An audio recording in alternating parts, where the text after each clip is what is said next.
আসসালামু আলাইকুম গাইস, সবাই কেমন আছেন? সবাইকে রমাদান মোবারক। সবাই ভালো থাকবেন। তো যাই হোক, আমি এদিক দা আজকে যেহেতু প্রথম রমজান, পেঁয়াজুর ডালটা মেখে ঝুঁকে নিচ্ছি।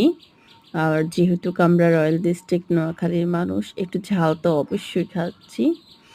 একটু ঝাল তো আমরা বেশি খাই। আর কথায় আছে নোয়াখালীর মানুষ নাকি একটু ঝাঁঝরালো। অবশ্যই নোয়াখালীর মানুষ অনেক মজার মজার খাবার খায় আর অনেক মজা করে রান্না করতে পারে। আমি কতটুকু পারি সেটা জানি না, বাট আমি জানি। তো যাই হোক, সবাই দেখতে থাকুন আমি পেঁয়াজুর ডালটা কীভাবে মাখায় রাখি।